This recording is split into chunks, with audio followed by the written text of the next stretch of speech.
Yo, what's going on, everybody? Welcome back to Heavy Metal Devils. Danny here, bringing you some of the latest Manchester United news. And we've got some bits to get stuck into about Mason Greenwood and Sofian Amrabat this morning. But just before we do, don't forget to hit that subscribe button. Come on, guys, let's get to 1,000 subscribers. I know we can do it, and I can't do it without all of your lovely and awesome help. But anyway, should we just get right into it? Let's talk about Mason Greenwood first. So there was an article coming from Jamie Jackson this morning stating that quite a few of the Manchester United staff feel they feel shamed about the announcement about Greenwood. United, here's the actual article. 1 second, guys. It just closed.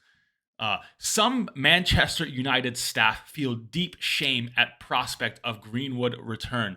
And it just goes on to talk. I mean, if you want, I can read it out for you. Here's what it says. Many Manchester United employees feel a deep sense of shame that Mason Greenwood is expected to be retained by the club. Through a sizable number belief the forward should be welcomed back. Okay, my bad. Let me read that again. I kind of messed. Sorry, I'm horrible at reading. Many Manchester United employees feel a deep sense of shame that Mason Greenwood is expected to be retained by the club, though a sizable number believe the forward should be welcomed back.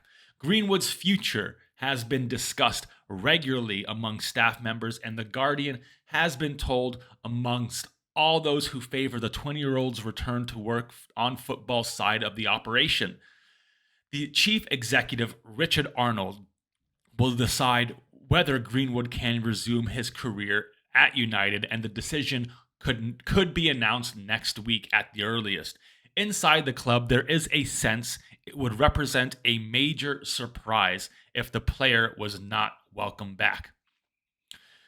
That's a bit of a mixed statement. It talks about backlash, and then it says a lot of players would welcome him back. So let me just I've said my opinion on Mason Greenwood. I don't personally want to see him at the club anymore, whether he goes on loan and we sell him next week or we just bring him back and sell him right away.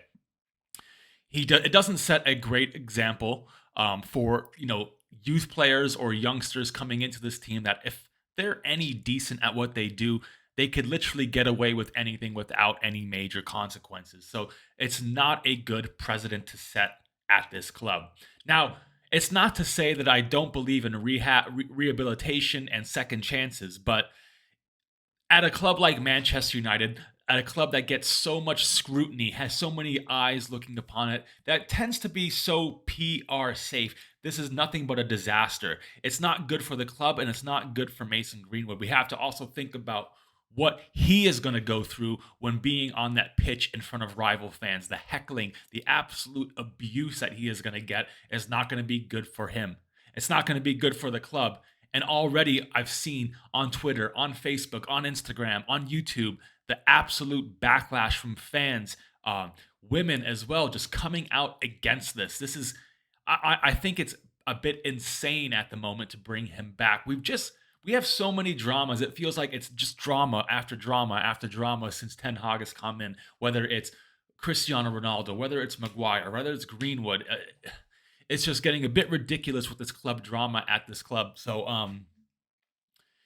unfortunately, I think that statement did hint to his potential return to the club. But yeah,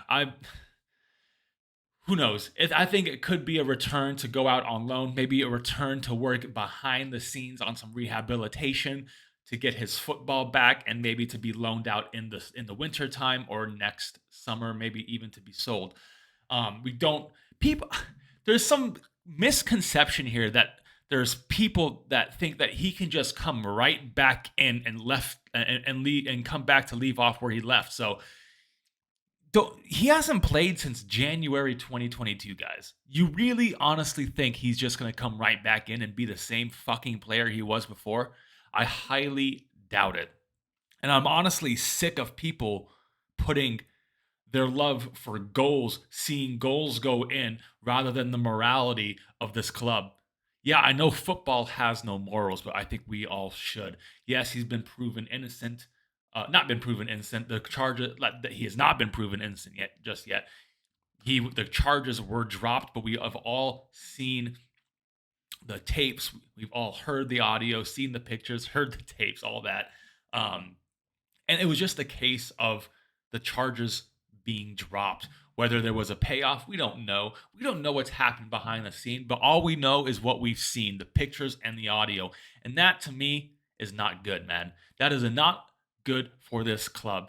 And we just shouldn't have to deal with that. So anyway, it looks like there could be an announcement next week regarding his return, and it's going to be an extremely interesting announcement when this does happen. Who's going to cover this, what they're going to say, and the absolute abuse coming towards. One thing I honestly think Manchester United have honestly handled this entire situation as bad as you honestly could.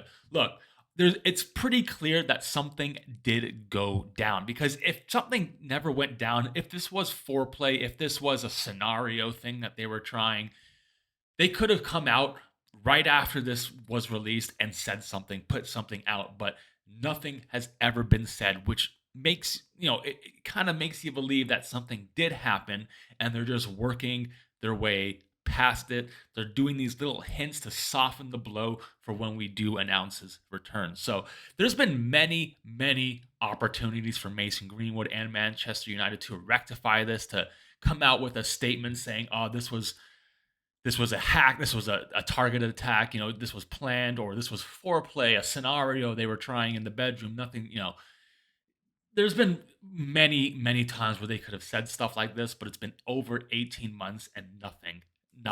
So clearly something did go down, and they're just trying to find a way to get past it all. But anyway, that's my opinion. Like I said, you're welcome to have any opinion you want. Just keep it civil, absolute no abuse. Let me just say, the ones that are being abusive, I don't really have them in our comment section. Thank God. All of you have been so good.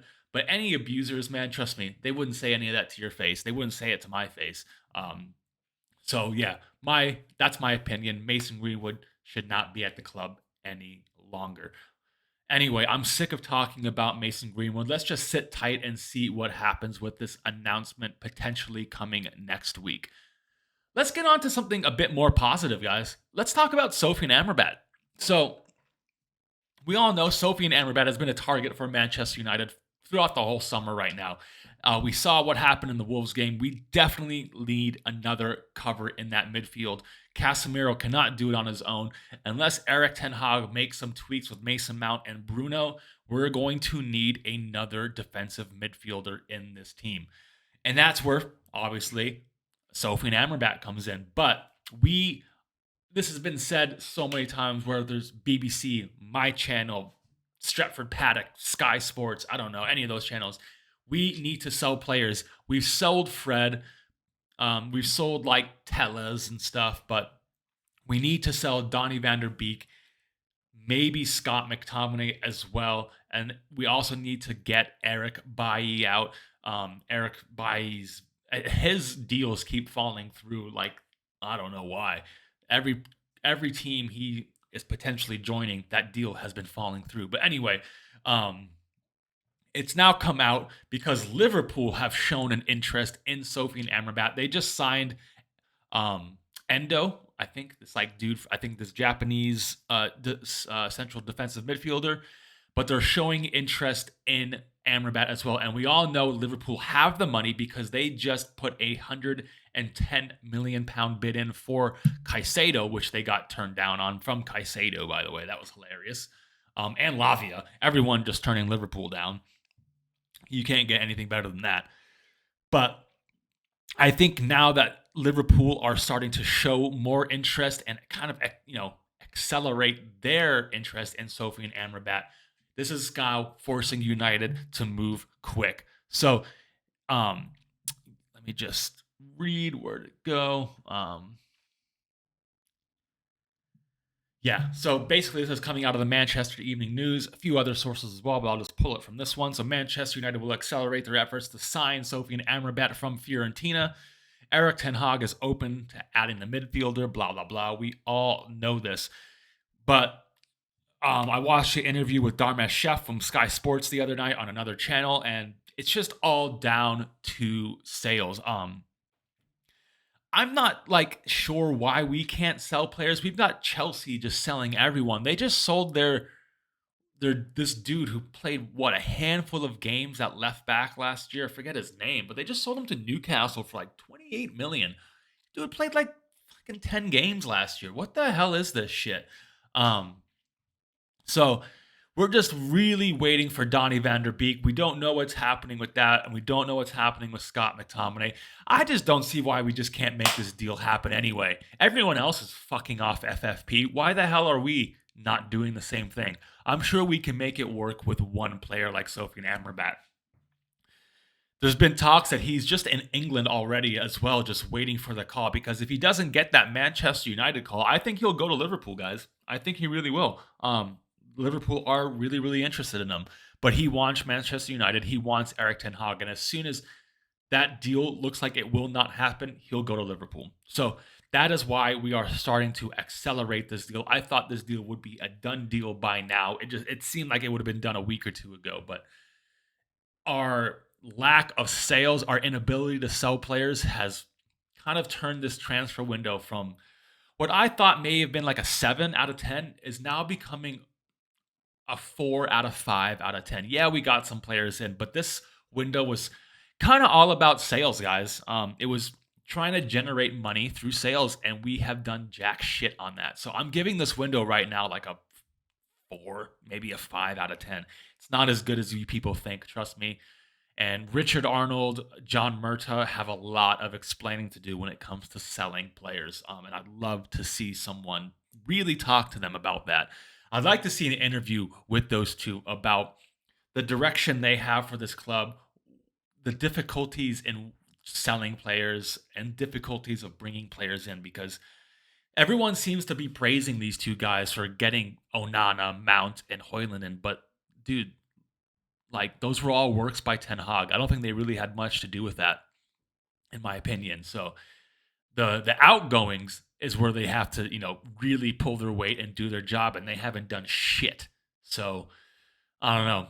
I think they've got this year left, and then we need to really start asking questions on these guys. It's kind of getting a bit redundant on how we do our sales. We need to improve ASAP. And lastly, it looks like we're not going to be getting Benjamin Pavard right now, guys. With Harry Maguire not really giving a shit about his footballing career and wanting to be our fourth, actually probably our fifth choice center back behind Luke Shaw. I don't think we'll be making another defensive addition during this offseason. Maybe come January, we can get Maguire out and somebody else in. But at the moment, it's looking like Pavard could be off at the moment, guys, unless we get rid of. I'd say we have to get rid of at least Scott McTominay and or Harry Maguire. We need to generate around 60 million pounds in sales to get a Pavard and an Amrabat in. So, yeah. Anyway, guys. By the way, did you go watch my match preview? Go watch my match preview for Spurs Manchester United tomorrow at 5:30. It was quite funny. I thought I did a bit of a different job on that one. I wish the audio could have been a bit better. I was testing out this new mic that I ordered. I might end up sending it back. We'll see. But anyway, go watch my match preview for Manchester United versus Spurs tomorrow. It's going to be a wild game, guys. I think lots of goals in that one.